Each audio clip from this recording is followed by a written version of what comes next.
My leg was caught in a bear trap, and something in the forest knew. By Sublime.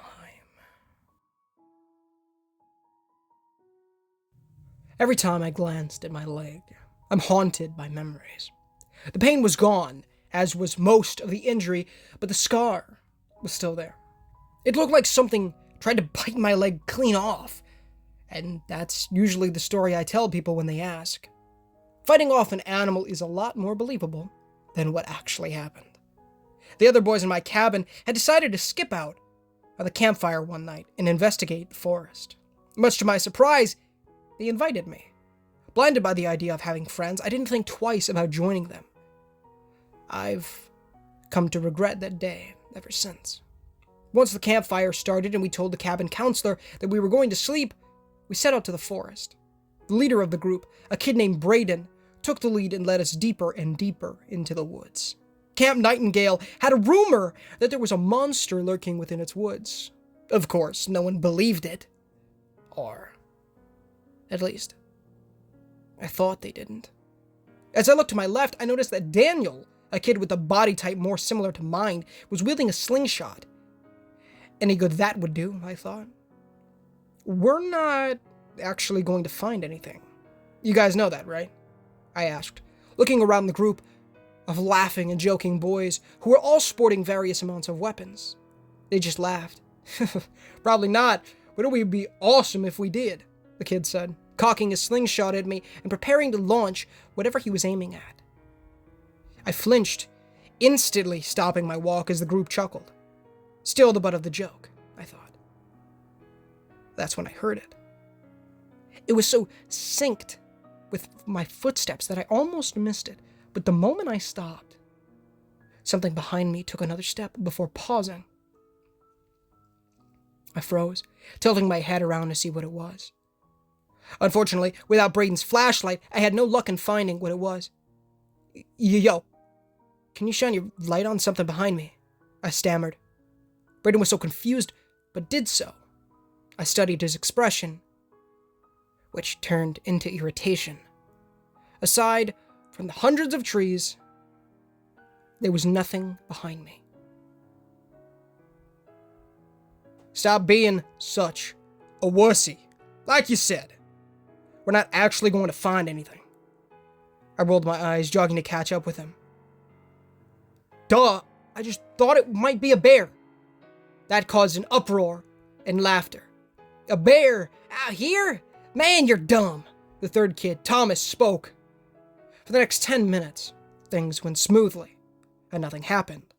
We'd only been traveling in one direction, which Braden thought was good enough to act as our way back. Also, I have this. He shook the smartphone in the air proudly, the Google Maps app open. It didn't make me feel all that much relieved, but I dropped it. Once we reached the edge of the forest, I started getting the feeling that we were being watched yet again, and the hairs on the back of my neck stood up. Then, something rustling in the bushes. This time, I wasn't the only one who heard it. Braden pointed at the bush. Daniel aimed his slingshot, and Thomas pulled out a pocket knife I never knew he had. With nothing in my possession to fight back, I picked up a stick I found beneath me, pointing it at whatever was behind the bush. I expected that, after a tense moment, a rabbit would pop out as the cartoons would show. But that moment of silence never came. Something emerged from the shadows, lanky and covered in fur. Its shape was unlike any other animal I'd ever seen. In fact, I wasn't even sure it was an animal. Its body was long, limbs gripping onto a tree, scurrying away the moment the light hit its face. But those few seconds gave me all the time I needed to make out the beast's features. It had a snout like a deer, yet it walked upright. Though fur coated its skin, I could tell that it was almost decaying, with black spots on its flesh. Its face was hideous, with black gums lining yellow teeth. Instantly, all of us let out a shriek and dashed in the opposite direction. I was able to keep up with them for the first 30 yards, but they were all much more athletically built than me, and I soon fell behind. As I tried to shout, my lungs burned, muffling my voice. I felt like I was coughing up blood. Soon, the light projected by the flashlight diminished behind the ever-growing sea of trees. I sucked in the air, trying to call out for one last time. But before I got the chance, I collided with the tree, and I lost consciousness. The first hint of daylight crept through the treetops, and the birds welcomed the dawn with their songs. My bones ached from having slept on the uneven ground, but despite it all, my eyes had finally opened. Memories of the encounter drove me to jump to my feet, no matter how dizzy that made me. I looked around, searching the surrounding area for both anyone from the camp and the thing I saw earlier, but there was no sign of either. However, there remained another problem. I didn't know how I was going to get back. After being unconscious for quite some time, I forgot which way I was running to. I swallowed back fear, realizing that the monster I saw could still be lurking in the forest. With nothing else to do, I began walking, my legs feeling like lead. That was when I took a step, landing on what felt like hard metal. I barely had the opportunity to look down before the jaws of a bear trap clamped down, coming close to severing my right foot. Cartoonishly triangular blades dug into my skin, one completely piercing through my bone. It took everything I had to not pass out right then and there. I tried to let out a scream, but my throat choked up, and all I could manage was a dry rasp. As I fell to the ground, the bear trap flipped with me. My first thought was to open it. However, it wasn't like what I'd see in the movies. It was bolted shut, with several parts and components that I couldn't dream of ever figuring out. Once I realized I wasn't going to open it, my heart rate spiked and I began yelling. My frail voice barely left my throat, sobs overtaking the words. A deafening silence surrounded me. I kept calling out for help with no response, and I must have lost a lot of blood because I got lightheaded. I tried to keep moving, but I could barely lift my arms, forcing me to stop. I know that it was probably my paranoia getting to me, but it seemed that there was always something in my peripherals, only making an effort to move when I wasn't looking. It got so bad that after a few hours I considered ripping my leg off. Of course, when I so much as touched it, an excruciating pain shot through my entire body. After letting go, I lay on the hard ground, just beginning to drift to sleep, hoping that someone would come back for me. That's when I heard branches cracking. My eyes immediately shot open. The idea of sleeping suddenly became foreign to me. My body jumped to life, frantically searching my surroundings to see where the noise came from. Noticing the rock beside me, I picked it up before immediately looking back up. How I wish I hadn't. There was something there. 2 large white orbs floated in the air about 8 or 9 feet away. They were far too big to belong to a small critter, and it was positioned at least 7 feet tall, giving them considerable size. The creature's body was long, with thin legs supporting a frail torso that looked like it was made of sticks. Its body was covered in matted fur, except for its head. Its jaw was unhinged, open, and revealing rows of teeth. However, what was interesting was that the teeth weren't all that sharp. In fact, it didn't seem like any part of the creature could be of any trouble. Its body was way too skinny for it to actually attack. It was more like a sickly animal with no strength to speak of. As I waited to see what it was going to do, wondering if it was trying to hurt me, I began to realize something. It wasn't trying to attack me. Instead, it simply watched.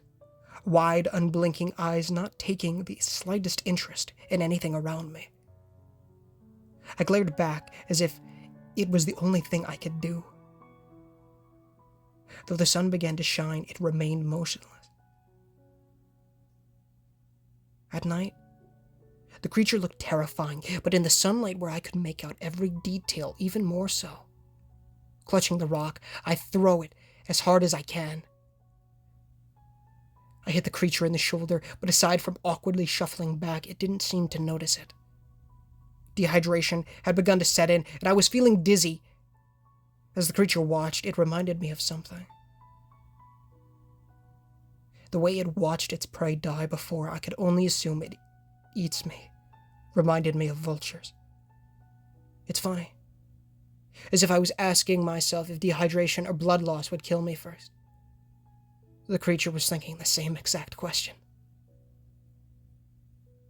As my vision slowly began to blur, I noticed that it was slowly getting closer.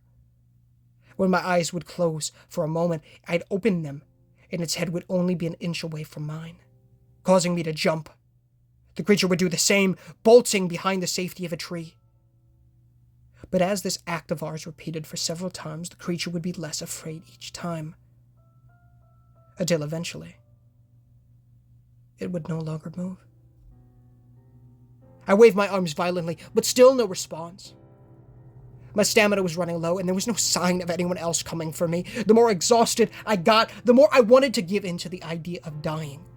The pain in my right leg was becoming unbearable, and, at this point, death was a preferable outcome to continuing. In the very bottom of the pit of despair, I lay there, limp and completely spent, not moving another muscle. Despite the fact the creature was glaring down at me, I couldn't care anymore.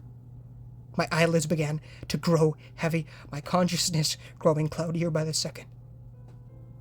But just before I could be taken away, a voice rang out. "Oh my gosh! Oh my gosh!" It was loud, startling me awake. I looked toward the source of the noise and found that it was Braden and his friends, along with the camp staff. They all rushed in, the creature, jolting its head up to face them, scurried off before everyone else could even get to me. The next couple of minutes passed by in a blur. The camp staff managed to free my leg from the bear trap. I was sent to the infirmary for treatment, then released with instructions to remain on crutches for the rest of the month. When I asked them about the creature, they said they thought it was just a bear, but couldn't tell for sure. Maybe I was just imagining the whole thing. All that matters was that I survived. However, lingers of the despair I felt from that day never left. For some reason, I can't shake the memory of that creature from my mind, and the fear it induced within me. Hey guys, Ninja Gamer here. Thank you so much for listening to today's story. If you did enjoy, please feel free to leave a like on this video, as it does help the channel innumerably and does get the gospel in people's feeds, as well as please consider subscribing, as we are trying to hit 10,000 subscribers by the end of the year, and it would be a massive blessing for the Lord if you guys did so. Of course, on screen right now, $1 million questions, description and pinned comment is down there as well, so please give it a read. It'll be the best decision you ever make. It'll teach you how to go to heaven, teach you about repenting of your sins and trusting in the good Lord Jesus Christ with our hero, mental, and strength, and then read by building that relationship with the Lord, by reading the Holy Bible daily, praying daily, and evangelizing to people. It's great stuff, so please do so. As always, the $1 million question is for you, the viewer, to read. It is not associated with anything I talk about, including this story and the author. It's for you, the viewer, to read, so please do so. Please do so. I'd very much appreciate it. Make that decision, folks. Of course, go give Sue Blind some love in the comments, as well as the description. The original story link and his author page, his Reddit page, will be in the description. So please go give him some love down there, as well as Mew, his YouTube channel, and all the songs in these videos will be down there as well. And if you guys are interested in plush videos, my brothers have a plush channel, to Mac Plush Videos. The link will be in the description for their YouTube channel. And I make quite a few cameos, so if you want to see me in something other than horror stories and gaming, please go check that out. It'll be great, and I'd be very much appreciated. 2021 videos are my favorite, so go check those out if you're interested and wanting something to watch, but you don't know where to start. Also, they're uploading in 2024 daily, so yeah, it's great stuff. Spoilers for the football game. I don't watch freaking sports. I'm not a sports guy. I'm sure most of you can tell that. But my Nana has hooked us in with the Lions. You guys know I live in Michigan. Oh my gosh. They got destroyed. Anyways, that's why this is coming out so late, because I watched that. Yeah. I don't know. Anyways, again, I'm not a football guy, but yeah, that was ridiculous in my opinion. Anyways, it doesn't matter. Stay tuned. We're most likely going to be streaming tonight, although, actually, we definitely will be streaming tonight, but it will not be, well, it won't be at first. It will not be at first. Lost pages, or, no, lost words beyond the page. Because there is a memo. GTA 5. They're shutting down the Rockstar editor. So if you guys want the 100% for GTA 5 on PS4, not on PS5, it's not for PS5, but on PS4, They are shutting that down, so, you know, go ahead and do that. You know what I'm saying? Get those done. So that's what we're going to be doing tonight. I might be doing something else as well beforehand, because the Xbox 360 store shut down, and I need to see what kind of games that I need to get the DLC for. But yeah. So I love you guys. Thank you so much for watching, and I will talk to y'all very, very soon. But until next time, guys, this is Ninja Gamer signing off.